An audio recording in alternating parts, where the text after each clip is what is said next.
अब हम बात करते हैं अवतल दर्पण से प्रतिबिंब निर्माण की। तो पहले हम अवतल पढ़ेंगे, उसके बाद में उत्तल को। तो अवतल के अंदर हम वस्तु की स्थिति हम अलग अलग जगह पर वस्तु को रख कर देखेंगे। हमारा जो अवतल दर्पण है, इस अवतल दर्पण की अलग अलग जगहों पर हम वस्तु को रख करके देखेंगे। तो सबसे पहले अपनी जो वस्तु की स्थिति होगी वो होगी अनंत पर। अनंत वह स्थिति होगी, अनंत वह स्थिति होगी जहां से दर्पण के लिए बहुत दूर हो। अनंत का मतलब है कि वस्तु दर्पण से जो अपना वक्रता केंद्र, इस वक्रता केंद्र से भी दूर हो, वक्रता केंद्र से भी दूर हो, तो ऐसी स्थिति जो होगी वो कहलाएगी अनंत। उसके पश्चात में अनंत के और सी के मध्य में कहीं पर भी हो सकते हैं। इस पूरी दूरी के अंदर, पूरी जो दूरी है इस पूरी दूरी के अंदर कहीं पर भी हो सकता है। फिर तीसरी स्थिति जो वस्तु की बात करेंगे वो करेंगे वक्रता केंद्र पर। जब हमारी वस्तु या हमारा जो ऑब्जेक्ट है, हमारा जो बिंब है, वो बिंब अगर वक्रता केंद्र पर हो तब उसका प्रतिबिंब कहाँ बनेगा, कौन सी स्थिति बनेगा और किस प्रकार का बनेगा। उसके बाद हम बात करेंगे फोकस बिंदु और वक्रता केंद्र के बीच में, यानी कि यहाँ पर इस पूरी दूरी में अगर कहीं पर भी अपना बिंब हो तो उसका प्रतिबिंब कहाँ बनेगा, कैसा बनेगा और किस प्रकार का बनेगा। उसके बाद हम बात करेंगे फोकस पर, यानी कि यहाँ पर जब हमारा बिंब, हमारी जो वस्तु है वो अगर फोकस पर होगी तो फोकस पर होने पर उसका जो प्रतिबिंब हो किस प्रकार बनेगा। और सबसे अंत में हम बात करेंगे फोकस और ध्रुव के बीच में, यानी कि इस दूरी के बीच में अगर हमारी वस्तु होती है तो उसका प्रतिबिंब कहाँ बनेगा, कैसा बनेगा और किस प्रकार का बनेगा। इन बातों की हम बात करेंगे। तो सबसे पहले हम बात करते हैं अनंत की, जब वस्तु अनंत पर हो। तो हम बात करते हैं वस्तु की अनंत पर। अनंत पर वस्तु अगर कहीं पर भी हो अनंत पर, तो अनंत से हमेशा प्रकाश किरणें मुख्य अक्ष के समांतर आती है दर्पण पर। अनंत से हमेशा प्रकाश किरणें मुख्य अक्ष के समांतर आती है। तो मुख्य अक्ष के समांतर आने वाली समांतर किरणें हमेशा फोकस बिंदु से होती हुई जाती है।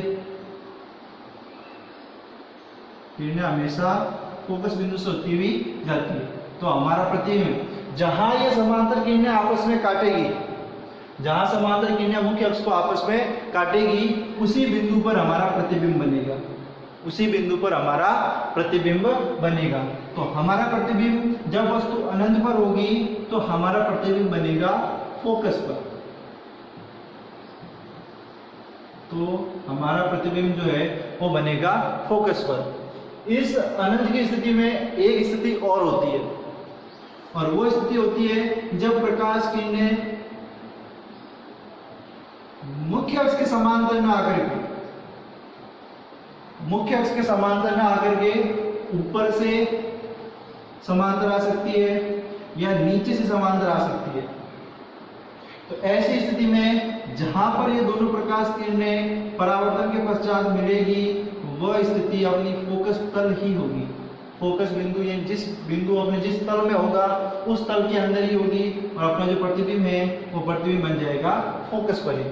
लेकिन यह प्रतिबिंब यहाँ पर बनेगा उल्टा, यह प्रतिबिंब यहाँ पर बनेगा उल्टा और बनेगा वस्तु से छोटा,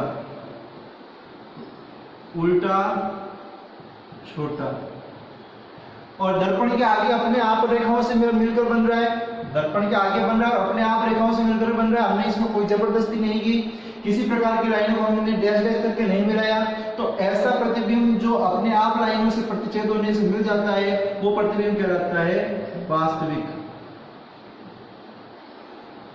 तो अनंत पर अगर कभी अपनी कोई वस्तु स्थित हो तो अनंत पर स्थित वस्तु का जो प्रतिबिंब है वो प्रतिबिंब हमेशा उल्टा होगा, छोटा होगा और वास्तविक होगा, और बनेगा कहां पर, फोकस पर।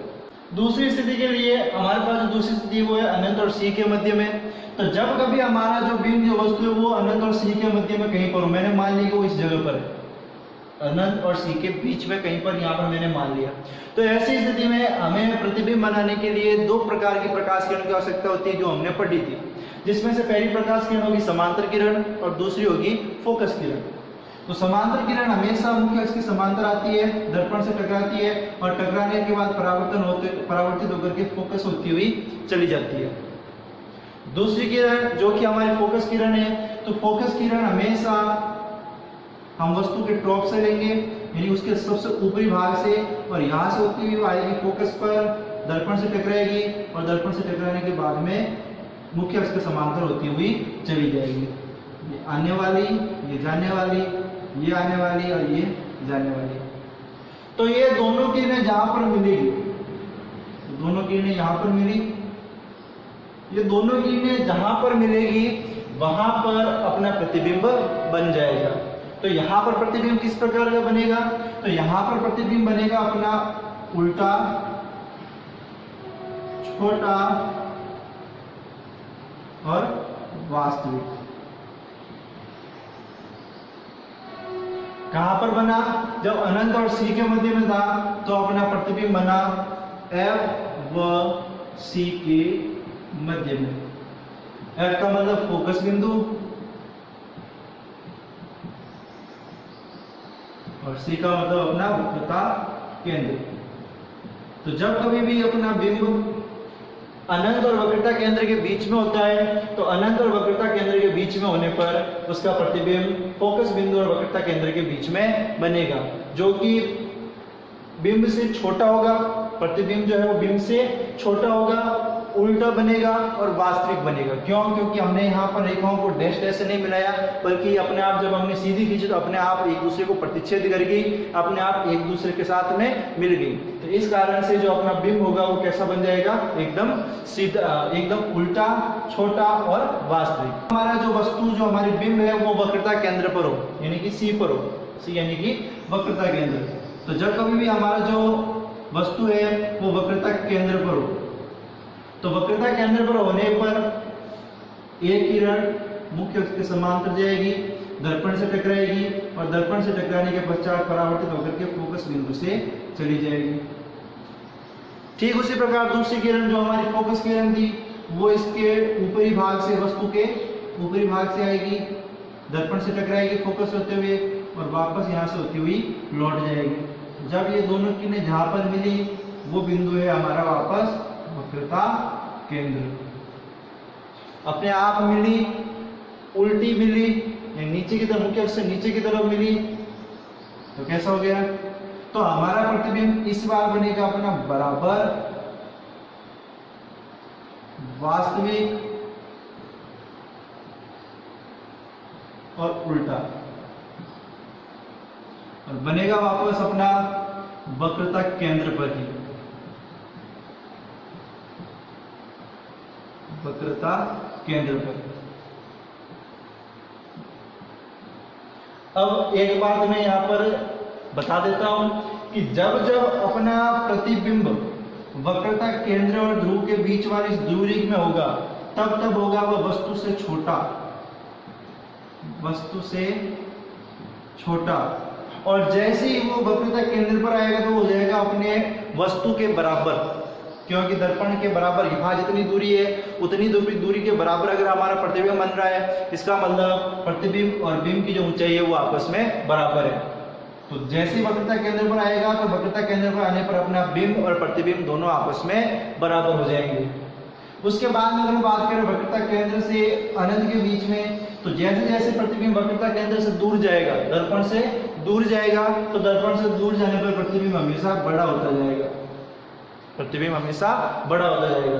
तो जब तक अपना प्रतिबिंब दर्पण के पास रहेगा तब तक छोटा, और जैसे जैसे दूर जाएगा वैसे वैसे क्या हो जाएगा? बड़ा होता जाएगा।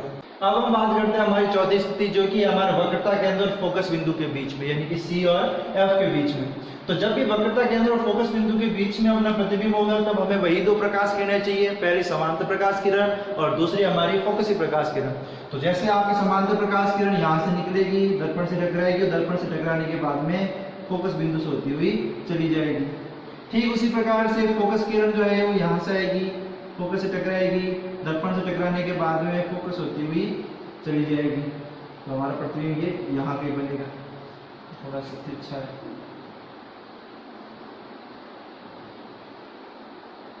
तो हमारा प्रतिबिंब ये यहाँ बनेगा। तो ये प्रतिबिंब कहाँ बना? यहाँ हमारा अनंत है, यहाँ हमारा C है, तो C और अनंत के बीच में। जब C और F के बीच में तो प्रतिबिंब कहाँ बनेगा? C और अनंत के बीच में, मतलब वक्रता केंद्र और अनंत के बीच में जो है हमारा प्रतिबिंब बनेगा। और कैसा बनेगा, उल्टा है तो उल्टा, और उल्टा हमेशा होता है वास्तविक। प्रतिबिंब से बड़ा या छोटा, तो बिंब से बड़ा ही होगा। क्यों? क्योंकि वक्रता केंद्र तक जब तक बिंदु रहेगा तब तक तो बराबर होगा, और वक्रता केंद्र से जैसे ही दूर जाएगा वैसे ही प्रतिबिंब बिंब से बड़ा हो जाएगा। यानी जो परछाई है हमारी, वो परछाई वस्तु से बड़ी हो जाएगी, आकार में बड़ा। यानी कि जब कभी भी हमारा जो वस्तु है वो C और F यानी कि वक्रता केंद्र और फोकस बिंदु के बीच में होगी, तब हमारा जो वस्तु का प्रतिबिंब है वो C और अनंत यानी वक्रता केंद्र और अनंत के बीच में बनेगा, जो कि उल्टा होगा, वास्तविक होगा और वस्तु से बड़ा होगा।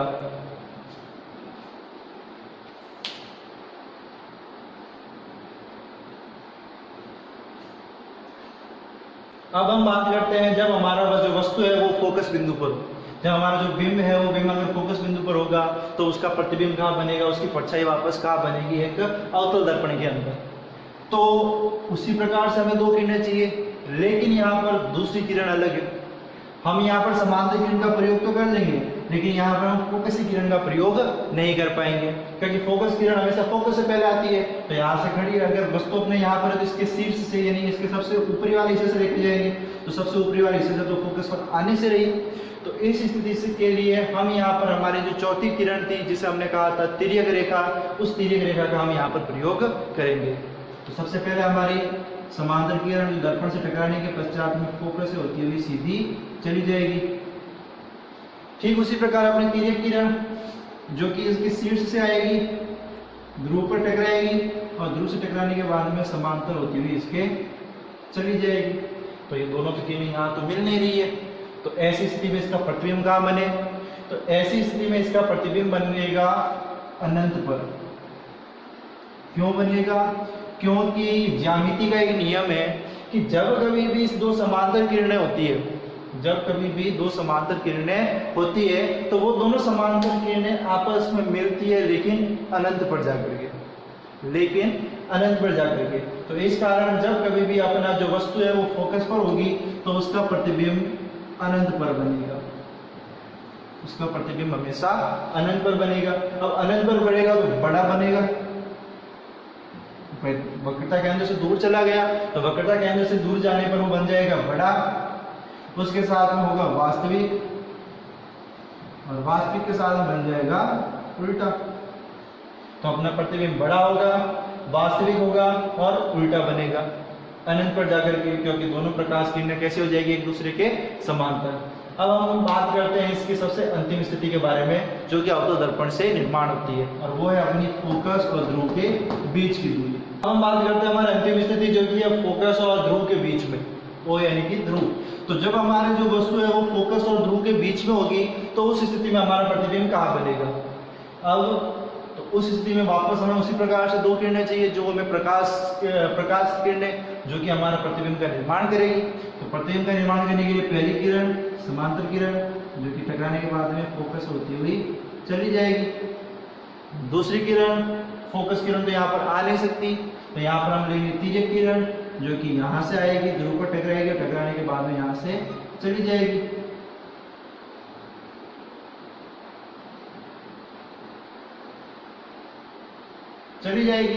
और इस प्रकार से दोनों किरणें एक दूसरे से दूर दूर जाएगी। आप भाई समांतर होती तो हम उसको अनंत पर कर लेते बराबर, अनंत पर उसको मिला लेते, लेकिन ये तो समांतर है नहीं है, तो दूर दूर जा रहे, यहाँ से दूरी कम होते हुए यहाँ से दूरी बढ़ जाती है। तो जबकि ना दो अलग अलग दिशा में चली जाती है तो मिलना आसान नहीं है, संभव ही नहीं है। तो ऐसे स्थिति हम क्या करेंगे, इन किरणों को पीछे की ओर बढ़ाएंगे।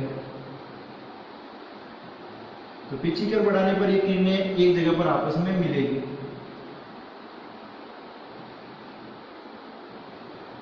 जो की स्थिति होती है अपने दर्पण के पीछे। अब दर्पण के पीछे मिल रही है, डैश डैश करके मिल रही है, तो ऊपर मिल रही है, तो अपना जो प्रतिबिंब वो कैसा होगा, सीधा।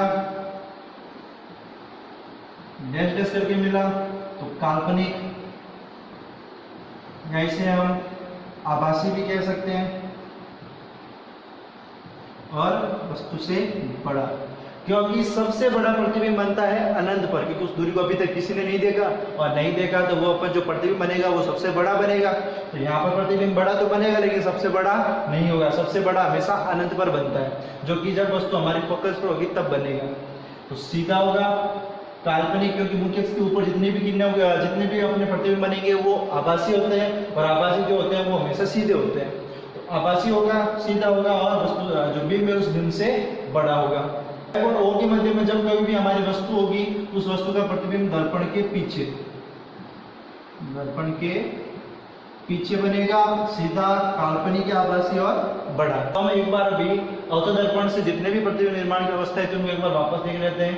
तो जब कभी भी हमारी जो वस्तु है वो अनंत पर होगी तो उस अनंत पर वस्तु का प्रतिबिंब जो है हमेशा फोकस पर बनेगा। जैसे जैसे वस्तु पास आएगी, इसमें अनंत और सी के मध्य में थोड़ी सी पास आई तो अपना प्रतिबिंब जो दर्पण से दूर चला गया, फोकस और सी के मध्य में चला गया, यानी थोड़ा सा पीछे की ओर चला गया। अगर मैं यहाँ पर दर्पण बनाऊं तो ये हमारा दर्पण, ये इसका मुख्य अक्ष, यहाँ पर फोकस बिंदु मानते हैं, यहाँ पर इसका वक्रता केंद्र मानते हैं। तो जैसे वस्तु अपने अनंत पर थी, फोकस पर था, जैसे ही पास आया तो ये यहाँ से थोड़ा सा दूर चला गया, यानी अनंत और सी और एफ के बीच में चला गया। जब हमारी जो वस्तु है वो सी पर यानी कि वक्रता केंद्र पर आई तो हमारा प्रतिबिंब भी इस वक्रता केंद्र पर बना। तो जब वस्तु अनंत और सी के बीच में थी, जब वस्तु अनंत और सी के बीच में थी तब हमारा प्रतिबिंब F और F और C के मध्य तक रहा, यानी कि इनके पास तक रहा, और वक्रता केंद्र से पहले बना। इस कारण से हमारा जो प्रतिबिंब है वो इन दोनों स्थितियों में होगा छोटा, इन दोनों स्थितियों के अंदर होगा छोटा, और वक्रता केंद्र पर आने पर हो जाएगा वस्तु के बराबर। और वक्रता केंद्र से जैसे ही दूर चला जाएगा तो वक्रता केंद्र से दूर जाने पर हो जाएगा वस्तु से बड़ा, और इस स्थिति पर सबसे बड़ा। तो जब उस वक्रता केंद्र और फोकस के बीच में अपनी वस्तु रहेगी तो अपना प्रतिबिंब यहाँ पीछे चला जाएगा। जब अपना जो वस्तु है वो फोकस पर आएगी तो अपना प्रतिबिंब अनंत पर चला जाएगा, और जब अपना जो वस्तु है वो फोकस और ध्रुव के बीच में आएगी तो अपना प्रतिबिंब दर्पण के पीछे की ओर बनेगा, और दर्पण के पीछे बनने वाला जो प्रतिबिंब है वो कैसा होगा, हमारा आभासी और सीधा।